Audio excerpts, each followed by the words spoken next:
Morning. This is a great day. We've waited far too long for this reckoning with all the illegal shops, and your day has come. First of all, I want to acknowledge people you'll be hearing from momentarily, but Mayor Eric Adams, representing all the frustrated local elected leaders across our state, but more so here in New York City, where this proliferation of illegal shops has been a source of enormous frustration. And I want to thank the mayor for championing this effort that we're announcing here today to get this done with our state legislators and to have a win for the people who want to do the right thing. So let's give a round of applause to Mayor Adams. Councilmember Gail Brewer, never get in her way. It's just not worth it. She's been a friend of mine for many, many years, and I admire her tenacity. She never gives up, and we'll be hearing from her in a couple of moments. Stephen James, the superintendent of the New York State Police, who's redefining the role of our state police as SWAT teams that I can deploy when an issue arises. For example, yesterday we spoke about how we're going to be using our state police, adding 100 officers, members of the state police, to fight retail theft. The same coordination is going to occur here with this initiative, so I want to thank him as well. Osbert Orduña, the Chief Executive Officer of the Cannabis Place, one of the most patient men I've ever met. He has brought this to our attention. He is legal, he's been surrounded by illegals, and he is waiting for some relief. So I want to thank him for coming here, coming to Albany, and being a voice of reason for all of it.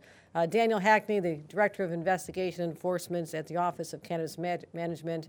And of course, our Sheriff Miranda has joined us as well, and I want to thank him because he and the men and women of his department have a key role in helping restore sanity to our neighborhood. So I want to thank him. Let's give them all a round of applause. And to all the business owners and the community leaders who brought us to this point today with their insistence that the law change, and I'm so glad we could get that over the finish line. A day ago, I stood here talking about my promise to protect small businesses from the scourge of retail theft. Well, I made another promise to the legal cannabis dispensaries and to the communities where the illegal shops just seem to line every other corner. The illicit operators who flout the rules because they know at most they'll be slapped with a fine that they have also figured out will take months and months to collect, if ever. Frustrated local leaders have been powerless as these unlicensed shops operate right under their noses, sowing chaos, destabilizing neighborhoods, and attracting other types of crime.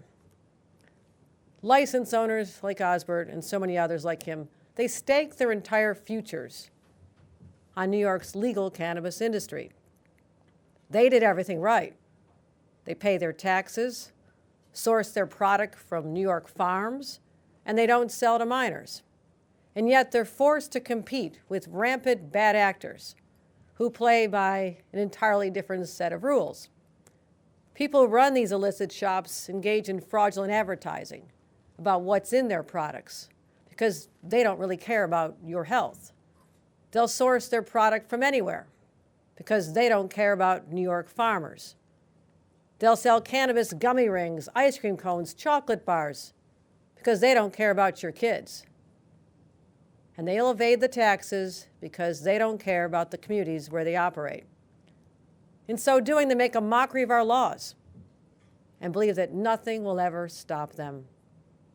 And until today, they've mostly been right. My friends, the insanity stops right now. Why? Because I kept my promises, we kept our promises, in doing exactly what we said we would do.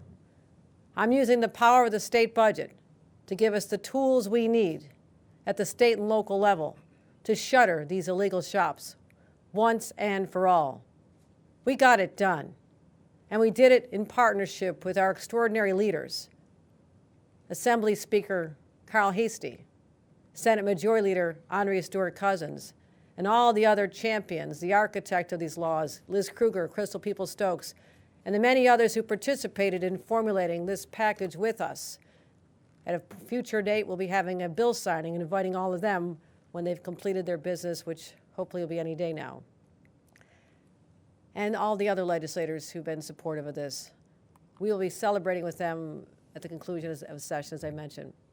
Now, we'll celebrate because very soon we will restore stability and order in these neighborhoods.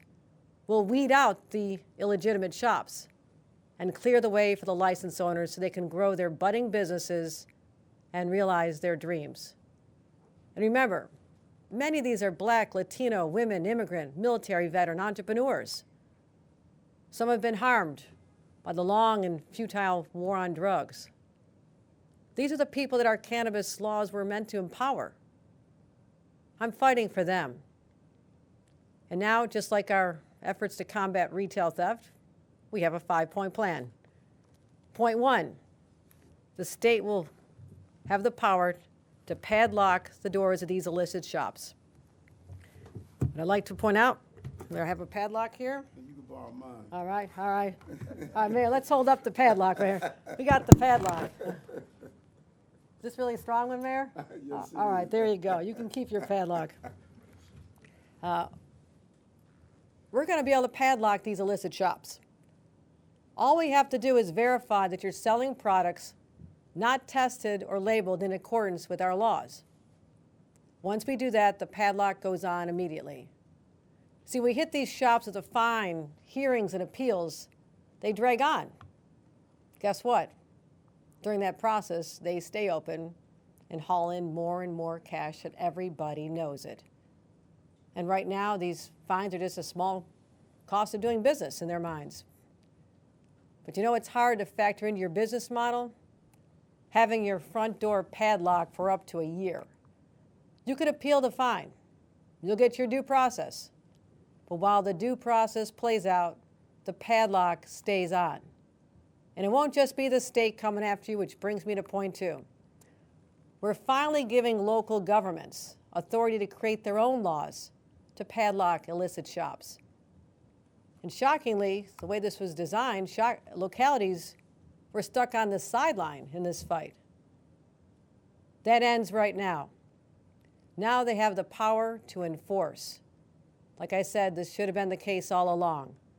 Here in New York City, I have no doubt that enforcement will start immediately. And we're marshaling the power of the New York City Sheriff's Office, and I want to thank again Sheriff Miranda for being such a great partner in writing the laws, but also implementing them. They'll be able to ramp up enforcement. And to add even more resources to this, the Sheriff's Office can then deputize the NYPD to help with these enforcement efforts. See what we're doing here? Bringing a lot of people out to say the gig is up. And remember, right now, up until now, the Office of Cannabis Management and the Department of Tax and Finance have been the only agencies empowered to enforce the cannabis laws. Not a good model. They're not exactly thousands of them out in the streets. So by enlisting the localities, not just here in New York, but all across the state, this is not confined to New York City at all. We'll have exponentially more people investigating and eventually helping shutter these illegal stores. But we're not just focused on the flagrant illegal smoke shops either. That brings me to point 3, rooting out illegal cannabis products out of the bodegas. Now let me be clear. We're not out to close down bodegas. But under our new law, we'll notify bodega owners if they continue to sell illegal products. We'll take away their liquor, tobacco, and lottery licenses. And if they still don't comply, then we can put a padlock on their doors. Point 4, we're going after the landlords who knowingly give cover to illicit cannabis operators. Here in New York City, if you fail to evict a tenant, you know who's selling cannabis illegally, we can hit you with a fine of up to $50,000. And point 5, I mentioned the state police. We're forming a statewide task force that'll carry out civil enforcement to close the illegal stores, also while going after their suppliers, and busting up the pipeline of illegal cannabis coming in from other states where much of it is. That's what the illegal storefronts are relying on. This will require close collaboration between state agencies and local law enforcement something from the beginning of my term we've proven we're very good at. New York State Police will play a key role here, and we're already recruiting personnel from other agencies to join the effort. We'll have more details about the formal launch of this task force in the near future.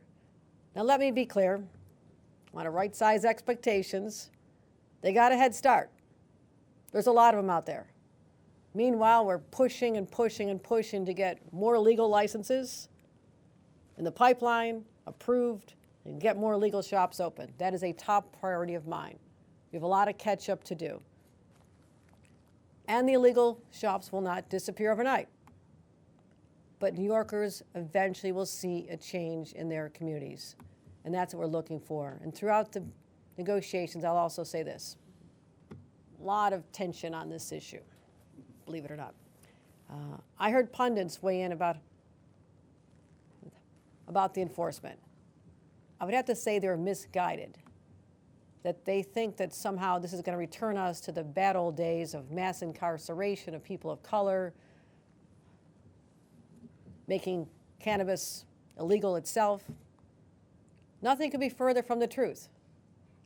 But I want to point out that 2/3 of legal dispensaries are minority and women-owned businesses thus far. Just in the last year, we've doubled the number of black-owned dispensaries, legal black-owned dispensaries that exist nationwide. This isn't happening anywhere else. There's no intentionality to help people of color like we're doing here in New York. That's what sets us apart, and I'm proud of that. New York has more legal shops owned by people directly harmed by disproportionate drug enforcement than any other state combined. These are the people we're fighting for because they are harmed the most. They're harmed the most by these illicit operators. They're the ones losing money. And our law was written to empower people with prior cannabis-related convictions, as well as veterans and MWs, to just get a jump start, get them in the door first. There's plenty of opportunities for everybody. And that's why, in accordance with our law, we issued them the licenses first. But giving them priority means nothing if the bad actors are flooding the market with impunity. And that's why I fought for these elevated enforcement measures, because they actually go hand in hand with equity. Let me say this. New York's legal cannabis industry has reached a pivotal point. Out-of-state corporate conglomerates that tried to commandeer it with a bevy of lawsuits, jamming us up 4 months, 6 months, a year, jamming us up in courts so we could not continue the rollout as planned.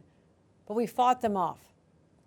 With those legal battles finally behind us, momentum is picking up. I mentioned we have more than 100 legal dispensaries across New York. And now, thanks to the budget we've negotiated, we have a five-point plan to shutter the illegal operators. By padlocking illicit shops, we can finally put an end to the chaos that has permeated these neighborhoods. We can build a fair and competitive legal market where tax revenue is actually reinvested in the communities harmed by the laws of the past, where consumers will know that what's in their products and know that they're safe, and where licensed owners can thrive and build generational wealth for themselves and their families. Thank you.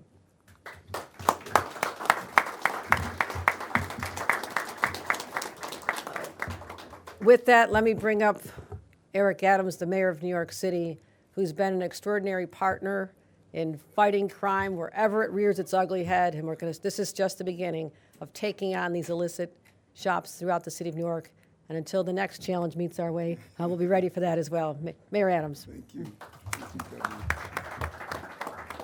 Thank you so much, Governor. And as I was reading the tabloids today, looking over the editorial pages and seeing how it was commented on how some of the major issues we were facing, from housing to mayoral accountability to the cannabis pursuit, how the governor just has really stood up and fought for the city. And I know at the beginning of session, as we started the budget process, she made that commitment. She stated that she was going to be here for the entire state, in general, but specifically for the city of New York. And I cannot thank you enough. We just had this level of confidence. As I spoke with you, you stated that, Eric, we're going to fight hard for the city. We know what the city has gone through, dealing with the migrants and asylum seekers and the overproliferation of cannabis, illegal cannabis shops. She heard us. Her team sat down at the table and really was extremely thoughtful, engaging, collaborative, made sure that we all came together. And I cannot thank you enough for what you have done for the city of New York. And as the budget continues to unfold, you will see issue after issue was addressed. And this was one of the top issues. We've heard about the cannabis problem throughout the state, in the city. Every town hall meeting I held, someone would stand up and talk about the issues around cannabis. And they have become a magnet for impacting our quality of life. When you have an all-cash business, it attracts those who committed robberies. We've had a number of shootings inside our cannabis shops. The selling of the edibles that are not protected with the right regulations.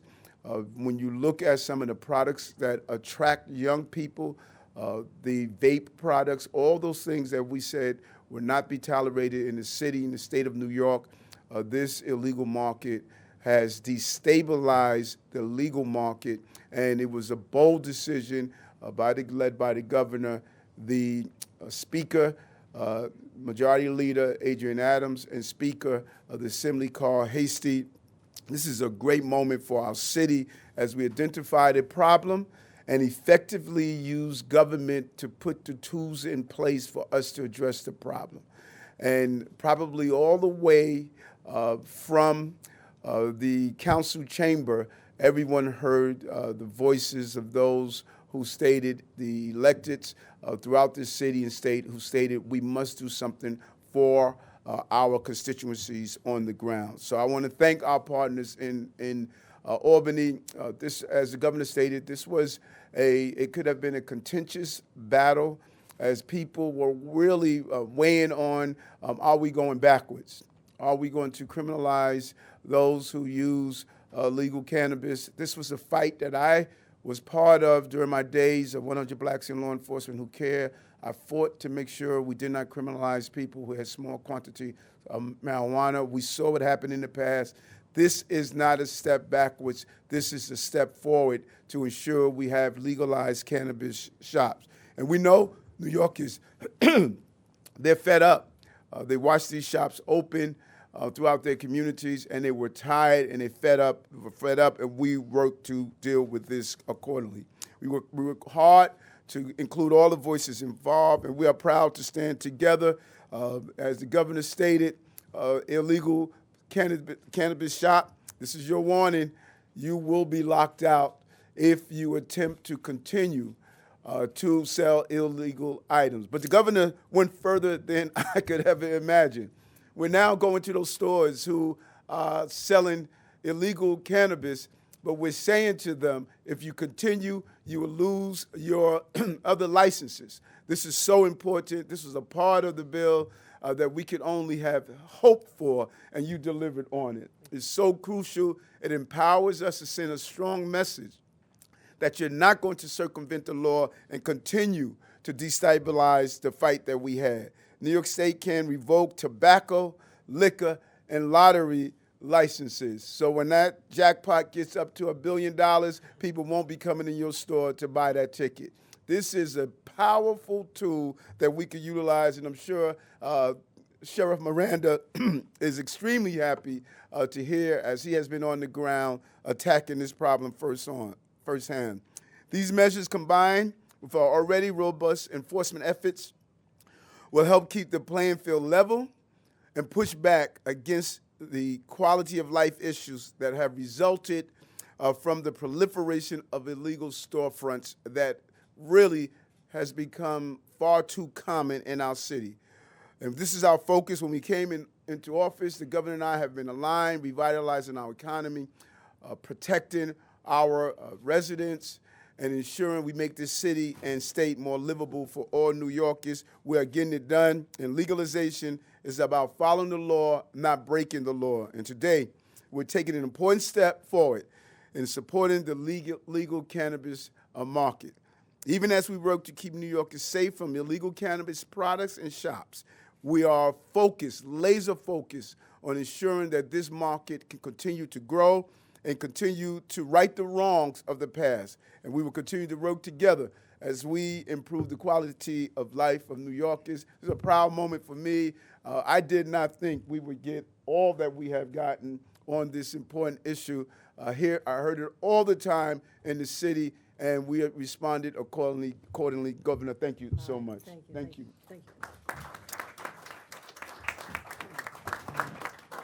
Osbert Orduña will tell you the trials and tribulations he has experienced from the beginning, and hopefully this will give a little peace of mind. Osbert. Thank you very much. So let me begin by just saying, as a young kid growing up in the projects here in Queens, I never thought that the governor would introduce me by name. So that there is just an amazing feat. So thank you, Governor. Good morning. My name is Osbert Orduña, and I'm proud to say that I am the Chief Executive Officer of the Cannabis Place Dispensary located in Middle Village, Queens.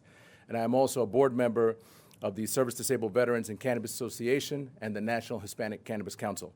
I would like to begin by sharing some background for those of you who may not know, but I stood with you, Governor, on a different stage in June of last year in Brooklyn as you announced more funding for enforcement efforts, and you expressed your commitment to taking action against unlicensed operators. That was a step in the right direction, and that day you promised to maintain an open dialogue. We took you up on that, and so just over a month ago, I penned a letter that brought together a diverse group of local and national cannabis advocacy groups. All of these organizations are in the room right now to share in this moment. Governor, in that letter, we expressed to you the critical need for additional civil enforcement authorities being granted to municipalities, and we asked for action against those who enable unlicensed operators, like unscrupulous landlords who rent to these bogus storefronts, and the big tech and social media companies who turn a blind eye and are complicit in facilitating the growth of these bogus operators by directly misleading New Yorkers to the doors of these unlicensed shops. Now today I am here with you again, Governor Hochul and Mayor Adams and many others, saying thank you on behalf of our licensed cannabis community and on behalf of the advocacy groups in the room as well, for making it happen in this budget cycle. We are sincerely grateful to you, Governor Hochul, and the legislature for your proactive leadership efforts, and we want to recognize and thank you for bringing together legislators on both sides of the aisle to do what is right for New Yorkers and to take common sense measures to address and eliminate the proliferation of unlicensed cannabis storefronts in our state. We were very clear that we were not in favor of Prohibition 2.0, and you've held true to that promise. Your dedication to finding inclusive solutions to this issue is commendable and greatly appreciated by our cannabis community. The unchecked growth of unlicensed cannabis establishments and the unscrupulous landlords who enable them create significant risk to our public safety, consumer health, and the integrity of the legal cannabis industry. Your leadership in taking proactive measures to address this critical issue in your landmark 2025 budget demonstrates your commitment to protecting our citizens, supporting and empowering our cities and municipalities, and upholding the principle of the nation's most comprehensive and inclusive regulated cannabis market in our entire nation. That is the New York licensed cannabis market. I applaud your commitment to inclusivity in developing solutions that consider the needs of all stakeholders, including licensed cannabis businesses, our communities, local governments, and cannabis consumers. By fostering collaboration and dialogue, you have created a more equitable and sustainable cannabis industry, and it will remain in our state for generations to come. As a member of the legal cannabis community, I stand in full support of your efforts and pledge to continue advocating for and bringing together diverse groups of cannabis advocacy groups in support of responsible cannabis regulations and responsible enforcement measures. Together, we can work towards a safer and more transparent cannabis market that benefits everyone and raises much-needed tax revenue that will go directly back into our communities, helping our neighborhoods, our seniors, and our youth. Thank you again, Governor Hochul, for your proactive leadership, advocacy, and dedication for finding common sense solutions to the many challenges that are facing our state. On behalf of our team at the Cannabis Place Dispensary, I would like to give both you and Mayor Adams an open invite to come to our dispensary at 7403 Metropolitan Avenue in Queens and meet our 22-person team that is made up of a diverse group of individuals, Black, Latino, women, LGBTQ+, and veterans. These 22 cannabis careers exist today because of the MRTA and your leadership efforts to bring legal adult use cannabis to the state. So thank you for that.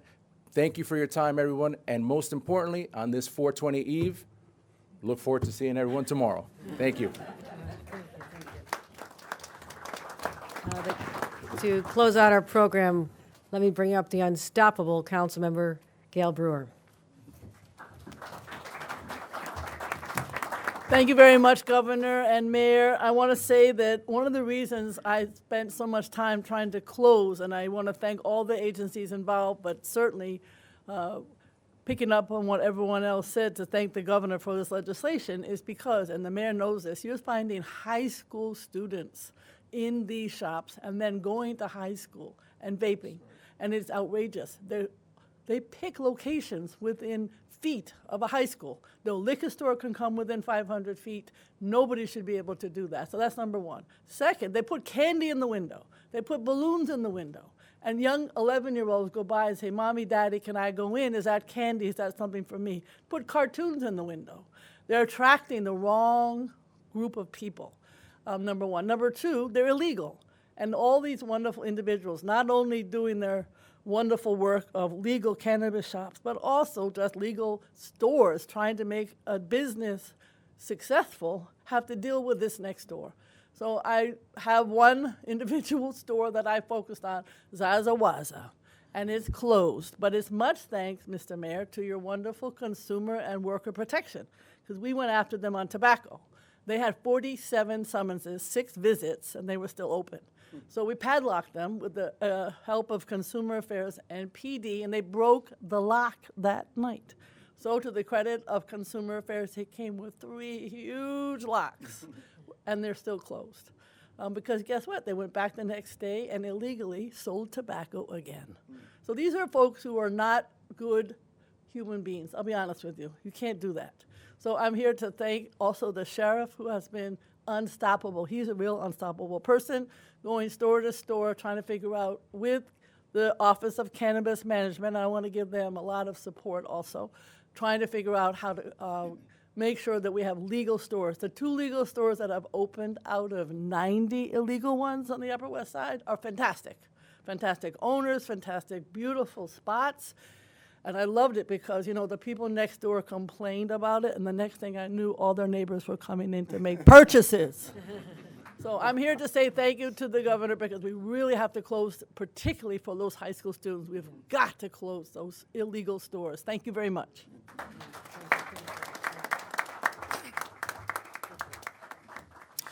That concludes our program. Thank you for coming.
right, thank you. Just heard our great announcement, a lot of excitement and enthusiasm about finally beginning to stop the proliferation of illegal cannabis shops and to create the pathway for the legal stores and dispensaries to thrive. So I'm happy to take any questions.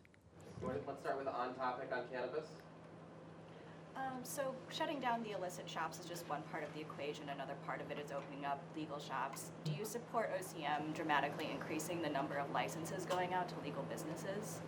Of course we do. That's the whole premise of this. I mean, there are literally thousands of people who have been going through the process, filling out the forms, putting together a business plan, who really want a piece of this. And, it's a large state. There are opportunities in every community that is welcoming.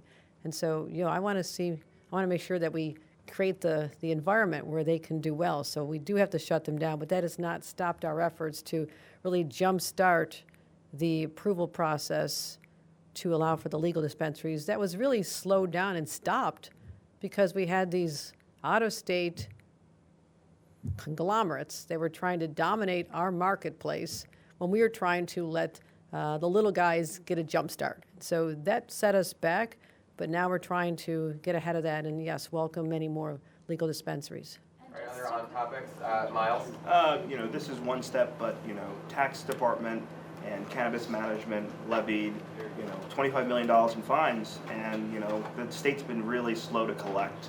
So, how will you, ensure that the state collects on, it's one thing to levy a fine, but it's another thing to not actually collect on it. No, you're absolutely right. You're actually right. I mean, there's obviously due process involved here, but do we have an answer on the collection? Yeah. Okay. One of the big challenges with doing collections is figuring out who the owners are of these stores. And part of what we've changed here is if you want a hearing with us, you're actually going to have to tell us who you are, which will make it so that we can collect when we are leveling fines. Okay, any other on topics, Christina? Yes. So the language that ultimately made it into the final bill developed considerably from some of the earlier iterations of this proposal brought up by Assemblywoman Raj Kumar and Senator Comrie. Can you elaborate on some of the thought process that went into refining this proposal into what was ultimately passed yesterday? I think what you call it is compromise. We have an idea of how we want to do this based on our conversations with the most affected individuals, the people from the legal cannabis industry who have been recommending ideas to us, the national and statewide organizations, working with law enforcement to get their ideas on what's effective, working with elected officials at the local level. So our teams worked very hard in gathering all these opinions and these voices and filtering through and putting forth the best proposal. I appreciate everyone's engagement in this, and certainly everyone who was, had a vision or had a part of this, and there's many, will get recognition from us when we finish up the budget and we can do a bill signing. So I want to acknowledge there are many, many people who are engaged in this, but this is the path that, working with our legal department, our legislative team, and all the people who have a stake in this, devised, and we think it's going to be very effective, this 5-point plan. All right, other on topic, Bernadette? Governor, can you talk more about the local law enforcement aspect? I mean, local PDs, they're already underfunded, not as many people are signing up to be cops, et cetera. Wondering, will this pose another burden on local law enforcement agencies? And if not, can you also explain more about the task force aspect? They've been begging for this. Local law enforcement has been begging for relief. They have had their hands tied, and our sheriff is doing sheriffs all over the state are doing an extraordinary job. Our Department of Taxation and Finance is doing extraordinary. Office of Cannabis Management doing extraordinary. But you look at the scale of the problem and the resources that those offices have, it makes sense to find how we can, really exponentially increase the number of individuals who are concerned about this. And I think you heard commitments from the mayor who can make the allocation of his resources with his with NYPD, for example, to say we're going to have a targeted shutdown and let people know we're serious, and maybe that'll make people think twice before they do this. So a lot of this has to do with the deterrent effect. I would encourage localities to go out there in a big way. Agree with that? Everybody, go out there, show them, and if it ends up being whack-a-mole, we'll be right back at you. And eventually, we'll see the diminished number of the illegals, an increase in the number of legals, and then we'll right set this whole dynamic here. So we have been very good at the state level providing resources. For example, we put $40 million yesterday toward retail theft. We're following that model. I'm not sure what the numbers are on the enforcement here, but that's how we do it. We don't leave our localities hanging either. We want to make sure that they have the resources they need, whether it's district attorneys and our local law enforcement. They're important partners. But you're right. I mean, these resources are tight, but this is something that neighbors and communities and small businesses are begging for, and I would think that this would be a top priority for all local law enforcement. All right, any time for a couple off topics? Tim? Yesterday, the Senate Majority Leader indicated that the budget will ensure that there's not, in the near term, any closure of SUNY Downstate Hospital. I was wondering if that's your understanding as well. And then I also want to see if you had any update on mayoral control. I'll flip to mayoral control. As I said yesterday, I'm very optimistic. They have taken up some of the massive bills, already completed voting on a number of them yesterday. Then we have the printing and the debate that will go on through today and through tomorrow. So this is just part of a complex package, and I want to make sure that we get everything right. So that'll be announced, the success of that, or anticipated success of that very soon. But I'm not going to say it's done. I'm just not going to have those words come out of my lips until it is done. And the first part of the question? SUNY Downstate. Catherine Garcia, our head of state operations, has been very involved in that. But we just put forth the concept that we can do better. Central Brooklyn needs better health care outcomes. They need better health care facilities. And how we can do that is an open question right now. And we heard from a lot of stakeholders, and we engage with them. We don't just, we don't dictate. We say, we put out an idea, a concept, money behind it. But ultimately, we work with the local elected officials and the community leaders and the unions who represent there's a whole lot of people who are at the table. So we're going to be putting a path together to have recommendations in place for next year. Catherine, can you elaborate on that? You've been very involved. So as the Majority Leader said, as the governor has said, we want to make sure that the locals are involved and we are engaging people. So what will come out of the budget is a process to ensure that it's very formal and that we have everyone at the table about how do we ensure that Central Brooklyn gets the best health outcomes. And part of that will be what is the future of SUNY Downstate and how do we really ensure that it goes well into the future. But there is nothing that's going to be done immediately. The current transformation process is, I would say, on pause. So SUNY Downstate will not close its doors in the near term. It is not closing its doors in the near term. All right, last one, Miles and Vern to rescue. Tons I'll of just yell.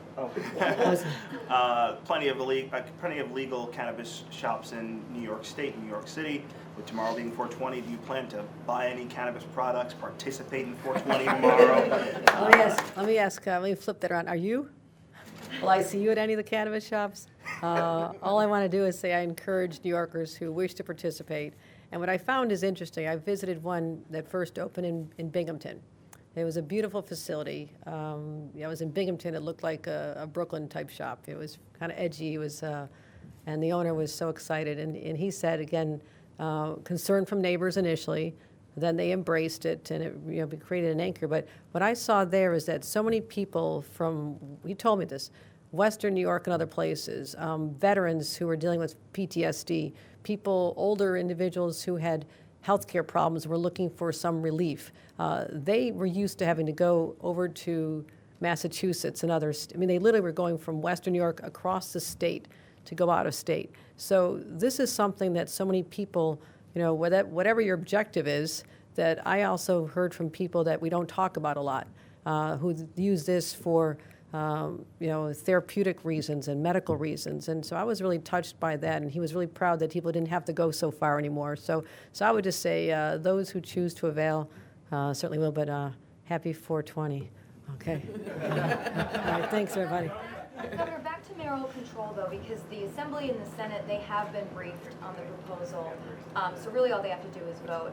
Wondering, how did it come together? You talking with the mayor and convincing a legislature that frankly did not want to include the policy in the state budget? A lot of interesting conversations.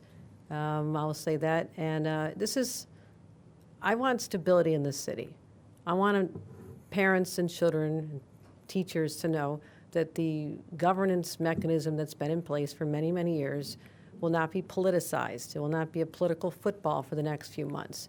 And I think that's what we came around to, is the agreement that this just makes sense to get some of these challenges, taken care of now, as, the members have already cut short their time, their post-budget session, and limited time until, other things happen.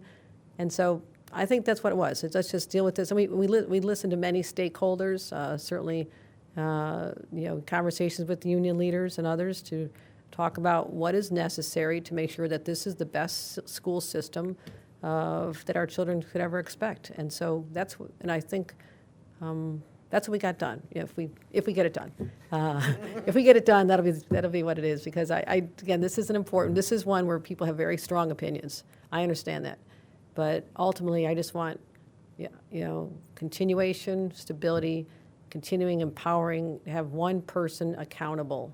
And that's what it's all about, is making sure that people have a lot of confidence in the chancellor as well. And he's been very engaged with the legislators, so I think that's been a strong voice and support. So, sometimes you just have to step back and say, we want to get this done.